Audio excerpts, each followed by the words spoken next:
డబ్బు, అనారోగ్యం, ఉద్యోగం, వ్యాపారం, అప్పులతో బాధపడుతున్నారా? మీకోసమే మేనిఫెస్టింగ్ మిరాకిల్స్ 11 days ప్రోగ్రామ్.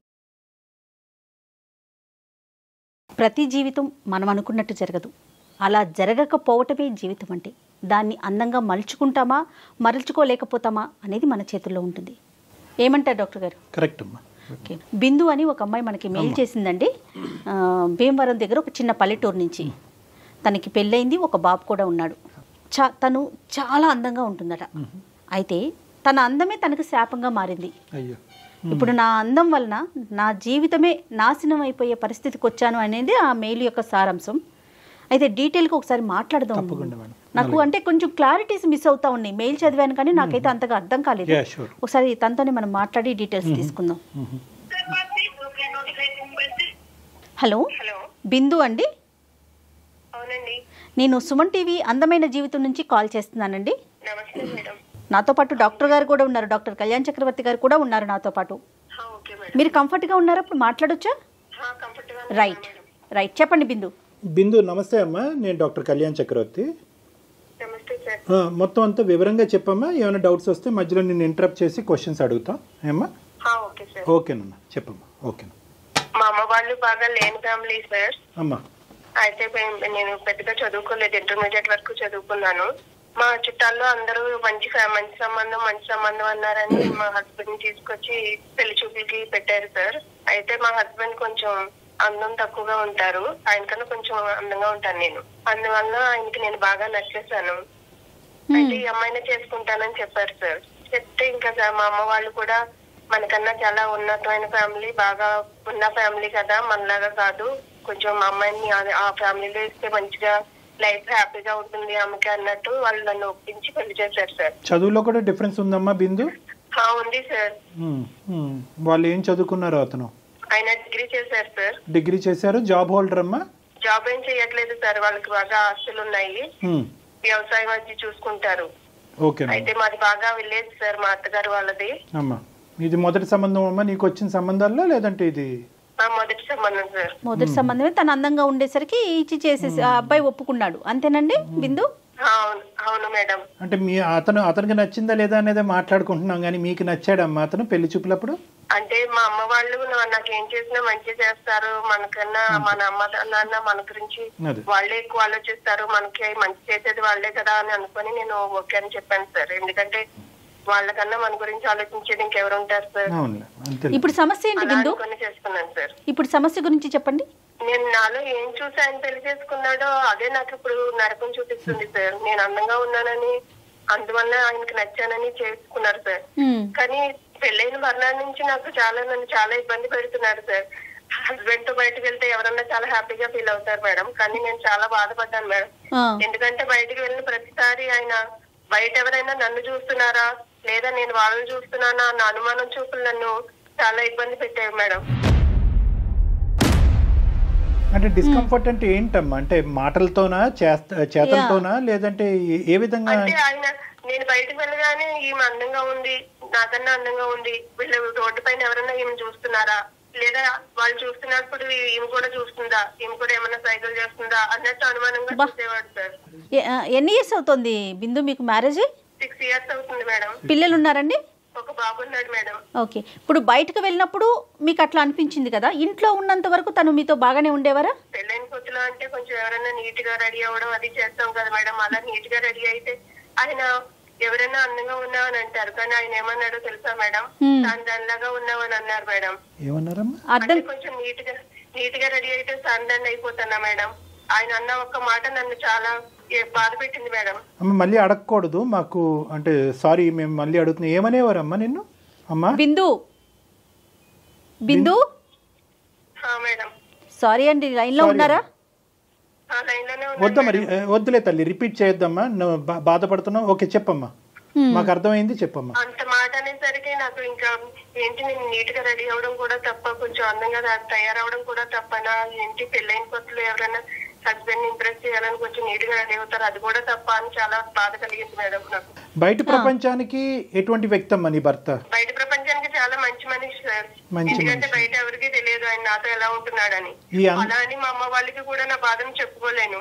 ఎందుకంటే వాళ్ళు ఎంతో ఇష్టపడి ఏరి కోరి తీసుకొచ్చి చేశారు. వాళ్ళకి చెప్పి వాళ్ళని బాధ పెట్టడం నాకు ఇష్టం లేదు సార్. యూజువల్ గా పెళ్ళైనటువంటి కొత్తలో సహజంగా భార్యాభర్తల మధ్యన ఇటువంటి ఓవర్ పొసెసివ్నెస్ అనేటటువంటి అంశాలు ఉంటాయి. కాబట్టి భార్య కొద్దిగా అందంగా ఉంటే కనుక గర్వపడేటటువంటి భర్తల కంటే ఈర్ష్యపడేటటువంటి భర్తలు ఎక్కువ ఉంటారు. కాబట్టి రకరకాల ప్రశ్నలు అడుగుతూ ఉంటారు. ఇంత మేకప్ ఎందుకు, ఇంత డ్రెస్ ఎందుకు అనేటటువంటి వాళ్ళు ఉంటారు.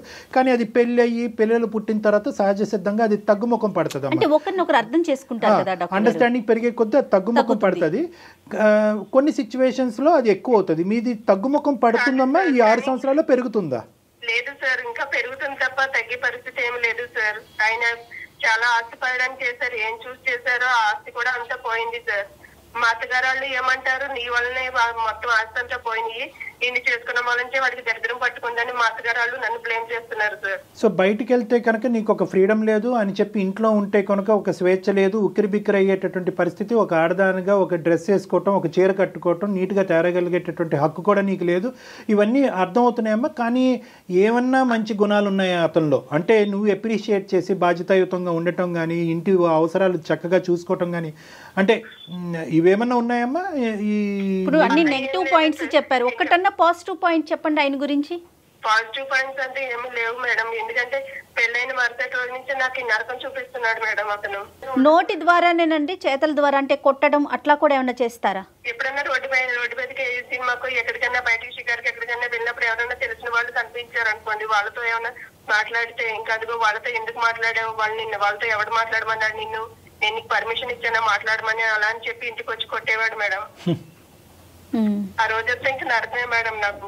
ఇంకా అమ్మా ఎప్పుడైనా బంగారం కొట్టానని తీసుకెళ్తే ఫోన్లే బంగారం కొంటున్నాడు కదా మా హస్బెండ్, నేనంటే ప్రేమ కదా అని బంగారం షాప్ కి వెళ్తే బంగారం అమ్మే అతను నా చేతికి గాజులు వేస్తే కూడా నువ్వు చెయ్యందుకు ఇచ్చావు గాజులు వేయమని, నిన్ను ఎవడిమ్మన్నాడు, నేను చెప్పాను నీకు అని చెప్పి దానికోసం పెద్ద గొడవ చేశాడు సార్. అయిపోయింది. దీని ఈ షేప్ మారిపోతుంది, అంటే ఆలోచన అనేది మారిపోతా ఉంది. ప్లస్ వాళ్ళ పేరెంట్స్ కూడా అలానే అంటోంది తను. వాళ్ళు ఎవరు కూడా ఇప్పుడు సరిచేసేటటువంటి ప్రయత్నం, ఏంట్రా ఒక ఆడపిల్లతో అలా మాట్లాడుతున్నాం అనే ప్రయత్నం ఎవరు చేయలేదమ్మా. ఇప్పటికొచ్చి మీరు ఖండించడం తప్ప వాళ్ళ తరపున వాళ్ళు ఎవరు ఖండించలేదా? ఇది వాళ్ళు ఖండించకపోగా ఇంకా రెచ్చగొడుతున్నారు సార్. ఎందుకంటే నీ వల్లే అగో అలాంటి ఎదురుగొట్టడానికి చేసుకున్నావు, అందుకే నీ జీవితం ఇలా అయిపోయింది, లేనిదాన్ని చేసుకున్నావు, అందుకే ఇలాగ అయిపోయావు, నువ్వు మొత్తం ఆస్తులంతా పోగొట్టుకున్నావని ఇంకా నన్ను బ్లేమ్ చేసి నా పైన నింద వేస్తున్నారు మేడం. అతనికి అక్క చెల్లెలు ఎవరైనా ఉన్నారా బిందు? ఉన్నారు మేడం, ఉన్నా కూడా వాళ్ళ ఇంట్లో ఆడపిల్ల అయితే ఒకటి, బయట ఆడపిల్ల అయితే ఒకటి కదా మేడం. బయట నుంచి వచ్చిన దాన్ని ఎప్పటికీ నేను బయట దాన్ని అవుతాను కదా మేడం, అందుకే నన్ను ఇంత హింస పెడుతున్నారు వాళ్ళు. మాకు చెప్పడానికి ఇంకా చెప్పుకోలేనటువంటివి ఏమన్నా ఉన్నాయమ్మా? అంటే నేనేమంటున్నాను నీకు అర్థమయ్యే ఉంటుంది. రీసెంట్ గా మా అబ్బాయి గురించి టాపిక్ వస్తే, మా అబ్బాయిని కూడా ఆయన ఒక మాట అన్నాడు మేడం, వీడు నాకే పుట్టాడా అన్నాడు మేడం. ఆ మాట వినగానే నాకు చాలా బాధ కలిగింది మేడం. నేను ఏం తప్పు చేశానని ఇతను ఇలా అంటున్నాడు. నేను ఏదన్నా తప్పు చేస్తే నన్ను అన్నా పడొచ్చు మేడం, కానీ నేను ఏ తప్పు చేయకుండా నేను ఎందుకు పడాలి మేడం? అంటే రోజు ప్రేమగా చూసుకునే బాబుని కూడా ఇంత అనుమానంతో చూస్తున్నాడు, మనసులో ఇంత కుళ్ళి కుషుద్ధం పెట్టుకొని చూస్తున్నాడు అంటే నేను ఎలా తట్టుకోవాలి మేడం? మీ పేరెంట్స్ ఏమంటున్నారు? ఇంత కుంగి కృషించిపోతున్నావు కదా, ఇంకా అలాగే ఉండాలి అని అంటున్నారా? లేదంటే అతనికి ఎవరి ద్వారా చెప్పేటటువంటి ప్రయత్నం చేస్తున్నారా? ఉండమంటున్నారా, బయటపడమంటున్నారా? కంగారు పడకూడదమ్మా, అబ్బాయి ఓర్చుకోవాలి, అబ్బాయే మారతాడు, ఎప్పటికైనా అబ్బాయే మారతాడు, నువ్వు అలాగే వీధి పాలు అవ్వకూడదు, భర్తలు కాదని కొని వస్తే అందరి జీవితాలు నాశనం అయిపోతాయమ్మా, వద్దు అలా ఉండొద్దు, నువ్వు అక్కడే ఉండు, నీ సంసారం నువ్వే నిలబెట్టుకోవాలి అని చెప్తున్నారు సార్. అతనికి నయానో భయానో చెప్పించే ప్రయత్నం అయితే మీ వైపు నుంచి ఏం జరగట్లేదు, అంతేనా బిందు? నేను చేశాను మేడం, కానీ మా అమ్మ వాళ్ళు చెప్పినా కూడా వాళ్ళు ఏంటి నాకు చెప్పేది, వాళ్ళకి నాకు చెప్పే అంత రేంజే వాళ్ళది అని అంటున్నాడు సార్. కాదు బిందు, ఇప్పుడు నువ్వును మీ హస్బెండ్ పెళ్ళైన కొత్తల్లో బయటకు వెళ్ళినప్పుడు ఆయన ఏమన్నా నెగిటివ్ కామెంట్ ఫేస్ చేశారా? అలాంటి కామెంట్స్ ఏమన్నా బయట వ్యక్తుల నుంచి? ఏమో బయట కామెంట్స్ అయితే నాకు తెలియదు మేడం, కానీ ఇంట్లో మా మరిది వాళ్ళు కూడా నన్ను అదోలా చూస్తుంటే వాళ్ళకి నాకు కూడా కొంచెం వేరేలా చూస్తున్నారు మేడం. వాళ్ళు కూడా మా మరిది వాళ్ళు స్వయాన మా మరిది వాళ్ళు అలా చూస్తున్నారా? లేదంటే నీ భర్త అలా ఫీల్ అవుతున్నాడా? అంటే ఇక్కడ దగ్గర బంధువులు కూడా అలాగే చూస్తున్నారు నీ వైపు అనే ఫీలింగ్ మీ భర్త వచ్చిందా? మీ ఆలోచన? మేడం మా మరిది వాళ్ళు కూడా నన్ను అదో రకంగా చూస్తున్నారు. వాళ్ళు ఎందుకు చూస్తున్నారు నన్ను ఇలాగా? నేను చూస్తే అదిగో నువ్వు వాళ్ళు కాస్త చూస్తున్నావు, వాళ్ళు నీ కాస్త చూస్తున్నారు అంటే నీకు వాళ్ళ పైన మోజుందా అని అడుగుతున్నాడు సార్. మొత్తం అట్మాస్ఫియర్ అంతా చాలా నెగిటివ్ గా మారింది కదా బిందు. అంటే ఆ ఇంట్లోకి అడుగు పెట్టాలంటేనే ఊపిరి సలపన పరిస్థితి ఏర్పడుతుందిగా మీకు. అవును సార్, ఏం చేయాలో తెలియక నేను మా ఫ్రెండ్ చెప్పుకున్నాను సార్ ఇదంతా. మా అమ్మ వాళ్ళకు కూడా కంప్లీట్ గా చెప్పుకోలేకపోతున్నాను, ఎందుకంటే నా తల్లిదండ్రులను బాధ పెట్టడం నాకు ఇష్టం లేదు సార్. కానీ సహజంగా తల్లిదండ్రులు ఎలా ఆలోచిస్తారు కళ్యాణ్ గారు? వారికన్నా కొంచెం ఉన్నత స్థానంలో ఉన్న చోటికి తమ బిడ్డను పంపించాలని కోరుకుంటారు అనుకుంటారు. తర్వాత కాంప్రమైజ్ అనే పదం మీదే మొత్తం అంతా నడుస్తుంది. కానీ చూడండి, అది కూడా ఒక కొంచెం అందంగా ఉండడం నేను చేసిన తప్ప సార్. No, no, no. అంటే ఆడపిల్లలు అందంగా అదేంటమ్మా, ఉండకూడదా? అది తప్పేంటమ్మా? అది సహజ లక్షణం అది కదా. చూసే మనిషి బట్టి అనిపించేప్పుడు నేను నేను చేసిన పాపం ఏంటి సార్? నేను ఎందుకు నా లైఫ్ ఎందుకు ఇలా అయిపోయింది నాకు అర్థం కావట్లేదు ఇది సార్. పాపం. అలానే నేను ఎవరి దగ్గర తప్పు చేయాలని నేను ఎప్పుడు అనుకోలేదు సార్. నా పెంపకం అలా లేదు సార్. ఇది పాపం పుణ్యం తప్పు ఒప్పు కాదమ్మా. నువ్వు ఎవరితో అయితే కనుక నీ జీవిత ప్రయాణం మొదలైందో అక్కడ బ్యాడ్ లక్ అంతే. కోరి వచ్చినటువంటి మగాడు అందాన్ని చూసి అప్రిషియేట్ చేసి నువ్వే కావాలి అని అనుకునే మగాడు ఈ విధంగా వెనుదిరుగుతాడు, ఈ విధంగా మాట్లాడతాడని చెప్పి నువ్వు కల్లో కూడా అనుకుని ఉండాను కదమ్మా. కానీ నా జీవితం అంటే ఎలాగో అయిపోయింది. కానీ నా బాబు విషయంలో కూడా అలా మాట్లాడేసరికి నాకు ఏం చేయాలో తెలియట్లేదు సార్. ఏం చేయాలో తోచట్లేదు అసలు. కానీ అంటే పెద్దయ్య కూడా అదే మాటలు మాట్లాడితే నా కొడుకు దగ్గర నా పరిస్థితి ఏంటి సార్? వాడి దగ్గర తలదించుకోవాలా? అంటే నేను తప్పు చేశానని ఒప్పుకోవాలా? సహజంగా ఎన్ని మాటలు చెప్తామండి. సంసారానికి ఇద్దరు 2 చక్రాల వాళ్ళని, 2 కళ్ళని ఎందుకు సమానంగా చూసే ప్రయత్నం జరగదండి. ఏదో అంటే లేనిపోయింది క్రియేట్ చేసుకొని, ఉన్న సమస్యలకు తోడు లేని దాన్ని ఒకదాన్ని క్రియేట్ చేసుకొని మనతో పాటు ఒక జీవితాన్ని కొనసాగిస్తున్న ఒక మనిషి ఏడుస్తుంది అంటే మన వల్ల దానికన్నా సిగ్గుచేటు ఇంకోటి ఉంటుందా కళ్యాణ్ గారు? బిందు గారి భర్త విషయానికి వస్తే కరెక్టే మీరు అన్నట్టుగా ఏంటంటే సరిజోడు ఈడు జోడుగా ముందుకు ప్రయాణం చేయాలి అనేటటువంటిది ఉన్నా కూడా బహుశా బిందు గారి భర్త గారు అతను ప్రయాణం మొదలైనప్పుడు బహుశా అలాగే అనుకుని ఉంటాడు. అతను కొద్దిగా అందవికారంగా ఉంటాడు అని బిందు గారు అన్నారు కదా. బహుశా ఏంటంటే అతనికి చిన్నప్పటి నుంచి చాలా స్టాంపులు, లేబుల్స్ ఇలాంటివి చాలా పడి ఉంటాయి. నిక్ నేమ్స్, ఇలా ఉంటాడురా అలా ఉంటాడురా అని రకరకాలు పడి ఉంటాయి. సో ఇది మార్చగలిగేటటువంటిది కాదు. ఒక డిగ్రీ ఫెయిల్ అవుతే ఇంకోసారి పరీక్షలు రాసి పాస్ అయ్యేటటువంటి ప్రక్రియ కాదు ఇది. ఒక్కసారి భగవంతుడు నిర్ణయిస్తే ఇంకా అలా ఉండాలి, జీవితాంతం అనుభవిస్తూనే ఉండాలి. సో ఎక్కడో అతనితో పాటు ప్రయాణం చేసేటటువంటి వ్యక్తిలో బహుశా ఆ గొప్పతనాన్ని చూడాలి, ఆ ఏదైతే తను మిస్ అయ్యాడో చూడాలి అనేటటువంటి భావంతో మొదలైనటువంటి ప్రయాణం కాస్త ఈర్షగా మారిపోయింది ఈరోజు. అంటే బహుశా అతని ఉద్దేశం ఏదైతే ఉందో ఈ అమ్మాయి అందంగా ఉంది, ఈ అమ్మాయిని చేసుకోవాలని అనుకుంటున్నాను అనకాతలో ఏంటంటే అందాన్ని అనుభవించాలనే ఉద్దేశం కాకుండానే ఒరే నేను ఇలా ఉండేవాడిని అని మీరు అందరూ ఎక్కిరించారు కదా, ఇదిగో నాతో పాటు వచ్చే భార్య ఎలాంటిది అనేటటువంటి ఉద్దేశంతో దిగినటువంటి ప్రయాణం ఇది. కానీ తర్వాత ఏమైంది అంటే కనుక ఇదివరకు కొంతమంది అన్నా చూసేటటువంటి ఇతన్ని అతని వైపు నుంచి కంప్లీట్గా డైవర్ట్ అయ్యి అందరూ ఆ అమ్మాయి వైపు చూడటంతో ఆటోమేటిక్గా అతని మనసు విరిగిపోయి ఉంటుందమ్మా. ఆటోమేటిక్గా అతని మనసు విరిగిపోయి ఉంటుంది. కానీ ఇక్కడ ఏంటంటే నేను అతన్ని సమర్థిస్తూ మాట్లాడేటటువంటిది కాదు, ఇతని వ్యక్తిత్వం ఎందుకు ఇలా మారి ఉండొచ్చు అనేటటువంటిది మనం ఒకసారి అర్థం చేసుకుని ఒకప్పుడు ఇది మార్పు అయితే కనుక అది ఏమన్నా మనం ఒక ప్రయత్నం చేసి అతను మనసు మళ్లించేటటువంటి ప్రయత్నం కానీ అతను ఆలోచన శైలిని తిప్పేటటువంటి కౌన్సిలింగ్ ప్రక్రియని మనం అవలంబించేదానికి అవకాశం ఉందా లేదా అన్నది ఈ బ్యాక్గ్రౌండ్ చెప్తున్నాను. ఎందుకంటే ఇప్పుడు అమ్మాయి చెప్పేటటువంటిది బిందు గారు చెప్పేటటువంటిది ఎవరు కల్లో కూడా మన బద్ధశత్రువులు కూడా అనుభవించుకున్నటువంటి అనుభవాలన్నీ ఆ అమ్మాయి చెప్పింది. కానీ మిగతా అన్ని యాంగిల్స్లో చూడండి, బయట బాగానే పని చేసుకుంటాడు, వేరే అలవాట్లు లేవు, భార్య పిల్లల్ని బాగానే చూసుకుని అంటే మిగతా అవసరాలన్నీ బాగానే చూసుకుంటాడు అనేది ఈ ఒక్క యాంగిల్లో అతని బ్రెయిన్లో ఒక ఇంప్రెషన్ అనేది పడింది. అది ఎందుకు పడింది, ఎలా పడింది, ఆ ఇంప్రెషన్ మార్చుకోవటం వల్ల అతను ఏ విధంగా ఈ కుటుంబంలో ఒక మార్పు చెందొచ్చు అనేటటువంటిది ఏమన్నా ఒక అవకాశం ఉందేమో అనేది వెతికి తీయాలనేది నా ప్రయత్నం. అది ఎలా సాధ్యమవుతుందంటారు మీ ఉద్దేశం? అంటే అది బిందు గారు మనకు చెప్పాలి. బిందు ఇప్పుడు 2 questions అమ్మా. What is the reason that you called us? నువ్వు మాకు కాల్ చేయడానికి ఉండేటటువంటి ముఖ్యమైనటువంటి ఉద్దేశం ఏంటి? ఒకప్పుడు ఈ ప్రాబ్లంకి సొల్యూషన్ ఉంది అనే ఆలోచనతో మాకు చేసావా, లేదంటే నీ బాధను పంచుకునేటటువంటి ఉద్దేశంతో మాకు చేసావా? సొల్యూషన్ దొరికితే కనుక దాన్ని ట్రై చేయాలనే ఆలోచన నీకుందా? ఎందుకు కాల్ చేసావు? సొల్యూషన్ ఏమైనా దొరికితే దాన్ని నా లైఫ్ ని సెట్ చేసుకోవాలని అనుకుంటున్నాను సార్. ఎందుకంటే మెయిల్ నేను చేయలేదు సార్. హైదరాబాద్ లో నా ఫ్రెండ్ ఉంటుంది, తనకి చెప్పాను నేను నా బాధలన్నీ తనకే చెప్పుకుంటాను సార్. ఈ మనిషి మారడు. ఇప్పటి వరకు నువ్వు చూసినటువంటి అనుభవాలు ఏవైతే ఉన్నాయో చాలా మందికి పెళ్ళైనటువంటి కొత్తలో ఉంటాయి, కానీ ఇప్పటి వరకు కొనసాగేదానికి అవకాశం లేదు. కాబట్టి రానున్న రోజుల్లో ఇంకా ఇవి పెరిగి పెద్ద అయ్యే అవకాశం ఉంటుంది. అంటే అప్పుడు నువ్వేం చేద్దాం అనుకుంటున్నావు అమ్మా? You want stay in this marriage or call it of? సంసారాన్ని విడి తీసుకొని వెళ్ళిపోవాలని నేను అనుకోవట్లేదు సార్. ఎందుకంటే నేను ఆ పద్ధతిలో పెరగలేదు సార్. Right right right. నా తల్లిదండ్రులను చాలా ఇదిగా పెంచారు సార్. అలాంటి దాన్ని ఇప్పుడు సంసారం విడి తీసుకొని వెళ్ళిపోవాలన్న ఉద్దేశమే నాకు లేదు సార్. కాకపోతే నా హస్బెండ్ ఎందుకు ఇలా చేస్తున్నాడు, నేను అందంగా ఉండడం ఏదన్నా తప్ప అది, లేకపోతే నేను ఎవరితోన్నా మాట్లాడి బ్యాడ్ బిహేవియర్ ఏమన్నా చేస్తే పోనీ నువ్వు నన్ను అనుమానించినా పర్వాలేదు, అంతేగాని నేను ఏం చేయకుండా నా దగ్గర ఏ తప్పు లేకుండా నన్ను ఎందుకు ఇలా అనుమానిస్తున్నారు ఆయన అన్నది నా బాధ సార్. అంటే ఒకటమ్మా, దానికి తోడు వాళ్ళ అమ్మ వాళ్ళు కూడా నన్నే బ్లేమ్ చేసి నీ వల్లనే ఇలా అయిపోయాడు, నీ వల్ల ఇలా చేశాడు, నీ వల్లనే ఆస్తులు పోయినాయి, అన్ని నువ్వే దరిద్రం అని అంటుంటే నాకు చాలా బాధ కలుగుతుంది సార్. అమ్మ బిందు, ఇక్కడ 2 అంశాలమ్మా. ఒకటి, మీ అత్తమామల దగ్గర నుంచి, మీ అత్తగారు అయితే మామూలుగా అటు నుంచి వచ్చేటటువంటి ఒక పోరు, రెండోది నీ భర్త సైడ్ నుంచి వచ్చారు. ఈ రెండింటిని రెండు భిన్నమైనటువంటి కథలుగా విడిగా మనం చూడాలి. Let us not mix one into another. రెండు కష్టాలే కాదనట్లే. ఫస్ట్ మోస్ట్ బిగ్గెస్ట్ ఛాలెంజ్ మీకు ఏంటంటే మీ భర్త గారి దగ్గర నుంచి వచ్చేటటువంటి అనుభవం. ఇప్పుడు ఎప్పుడైనా కూడా అతని మనసులో ఉండేటటువంటి ఉద్దేశం అంటే అనుమానం అని ముద్రించేద్దామా. అనుమానం అని ముద్రించగానే ఆటోమేటిక్గా ఏంటంటే డిఫరెన్సెస్ అనేటటువంటిది పెరిగిపోతూ ఉంటాయి. ఏంటండి నేను చేసినటువంటి తప్పేంటి, నేను ఎలా ఉండాలి అని అనుకుంటున్నాను, నేను అందంగా పుట్టడం అనేది తప్ప, నా అందాన్ని నేను మార్చుకోగలనా, నేను ఎలా ఉంటే మీకు నచ్చుతుంది, నేను అందంగా ఉండటం అనేది మీకు గర్వం కాదా, గౌరవంగా అనిపించట్లేదా, గౌరవంగా అనిపించట్లేదా అనే విధంగా ఎప్పుడైనా ఒక మాట్లాడేటటువంటి మనసు విప్పి మాట్లాడేటటువంటి ఒక ప్రయత్నం చేశారమ్మా? చేశాను సార్. అలా చేయడం వల్లనే ఇప్పుడు మా బాబు పైన బ్లేమ్ చేస్తున్నారు సార్. ఆయన వీడు నాకే పుట్టాడా అన్నట్టు మాట్లాడుతున్నాడు సార్ అతను.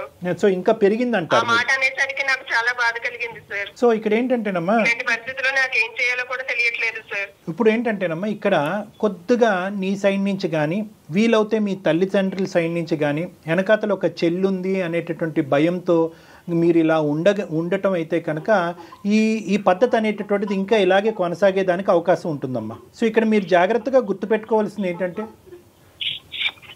ఏంటో డిస్టర్బెన్స్. బిందు, మీ దగ్గర ఏదో డిస్టర్బెన్స్ వస్తుందండి కాల్లో.